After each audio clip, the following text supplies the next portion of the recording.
Now we've quartered the deer in my garage, and I've brought in 3 of the main pieces of meat that I'm going to show you how to cut up and package and put in the freezer. And I'm also going to show you how to prepare those later. But for now, we want to work with the hind quarter, the front quarter, and the back strap, or the loin. Now the tenderloin you saw me pull out when we were out in the garage, and we packaged that all by itself. But these others are going to need to be cut up. First thing you're going to want to do is make sure that you've got a sharp knife, and I've got 2 butcher knives that I got from Chicago Cutlery. I'm going to use my steel, make sure that they're sharp. First thing we want to do is we want to work with the hind quarter. So right here we're going to make an incision. We're going to flip it over to the inside of the leg. Now what we want to do is we want to cut right down the main bone and open all of this up.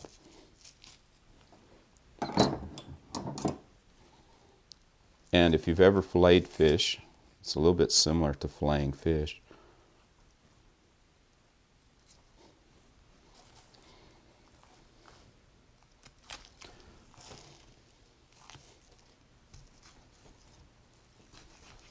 Now, one thing I want to show you here is when you open this up, there's some fatty deposits in here, and you're going to want to cut those out.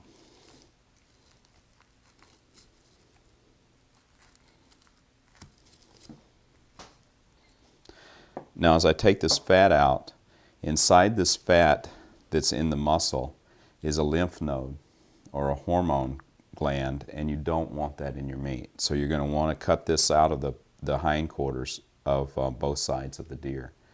So make sure that you get that out. This is silver skin, or just the membrane that's on the outside of the meat, and it's tough, so trim it off. Now I'm not a butcher. I'm just butchering my own meat. So if you're a butcher or you're good friends with a butcher and they can do more with the meat, that's great, especially if you don't have to pay them anything. But I'm the kind of person who likes to process my own meat for several reasons. One, I always know that I'm getting my own deer back. And that's very important to me because I know how I take care of that meat in the field. And then second, I get a sense of success when I take this deer and I literally take it from the hunt to the processing, and then when I cook it, I feel, I guess, super proud because I was able to take it from beginning to end. And so there's a sense of success in butchering my own deer.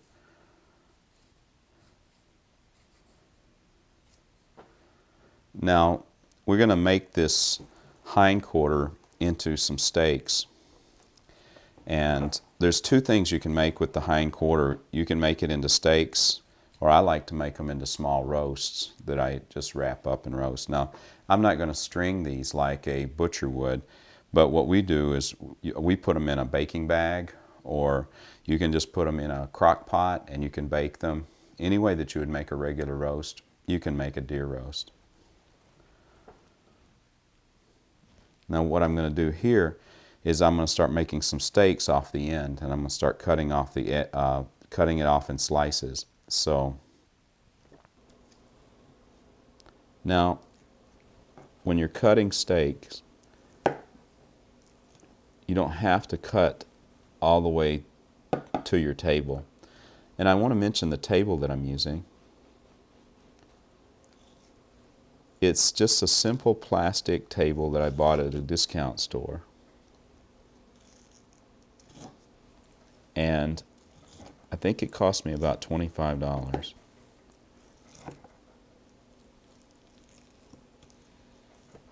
And that can be cooked as a round steak.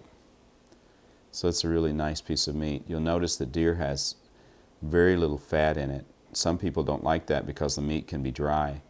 But I recommend you just cook it to a medium well. Don't overcook it, and it'll be delicious. You can cook it with bacon or something and help add juices to it, or you can brush it with a little bit of oil before you cook it. Now when I start to clean up, I'm going to use vinegar to do a complete wipe down. I always start by cleaning my table with vinegar because vinegar is a great antibacterial and it's natural. But you can also use a half Clorox, half water mix, and that will clean your surfaces really well and prepare those surfaces for cutting meat on in the future. So it'll protect you. So it's really important that you keep everything as clean as possible so that you'll have the best meat possible. So there's some of the steaks, and I'm going to turn the rest of these into small roasts. I'm just going to cut chunks of meat according to the size that my family will eat. My family usually eats a roast that's about 1 pound to 1.5 pounds, so I'll cut some roasts here. Now on the front quarter, there's not a lot of meat to make steaks or roast with. So what I'm going to do is trim out the fat and then keep the best meat for turning into hamburger. Now, I usually shoot several deer during a season. And when I shoot several deer during a season, I will use the first couple of deer for roast, and I'll stake out as much as I can. But the last deer of the season, I will turn that deer completely into hamburger meat because my family eats a lot of spaghetti, a lot of sloppy joes, and venison makes good ground hamburger, and so that's what I recommend.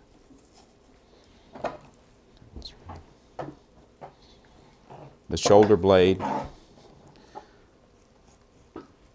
you're going to want to work around the shoulder blade, and it has a teeth like a bone that comes up to the top near the skin, and so you're going to want to work around that and fillet that meat off. Now I'm going to show you how to cut your back strap so that you can make some delicious small steaks. What you're going to want to do is lay your meat out with the silver skin on top, and then we're going to use that to make an outside edge for my steaks, and that'll help contain the meat because this meat is very, very tender. This is the most tender part of the deer except for the tenderloin, and this makes great steaks. And even if I'm going to completely make hamburger meat out of the rest of the deer, I'll always pull the back straps and I'll make steaks out of that because it's really tender and delicious. Now I'm going to sharpen my knife a little bit here again. And I'll cut this first little piece off just to, I'll set it aside and it'll make hamburger. Now with the silver skin on top, I'm going to make a cut, how thick I want the meat. I'm going to make a cut, but I'm not going to cut all the way through the meat. I'm going to cut 3/4 of the way through, and then I'm going to make another cut, and I'll go all the way through.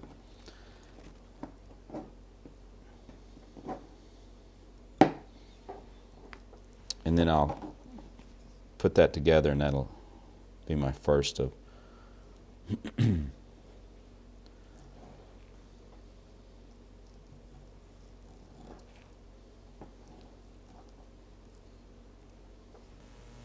that's how you make butterfly steaks. Now the other quarters you'll do exactly the same way. Now we're going to switch over and I'm going to show you how to package this meat. Now we've finished butchering the meat, and I'm going to show you how to package it so that it'll last for a year in your freezer. And I'm using butcher paper that you can buy at a discount store or at a local farm store. And one side of the paper is coated with a wax that'll keep the oxygen out away from the meat. That's what's important about packaging meat. You don't want any air to be able to get to it or it'll freeze or burn. So we're going to use butcher paper, and I have already torn some pieces of masking tape and I've put them right on the edge of my table here. And my table, by the way, is a simple plastic table that I bought at a local discount store. I think I paid $25 for it. They clean up great. They have a soft enough surface for cutting on. I use the vinegar, or I use the chlorine solution. I clean it up, and it's just great for butchering on.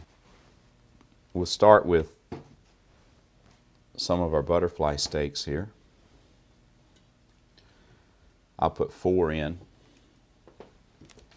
because I have a small family.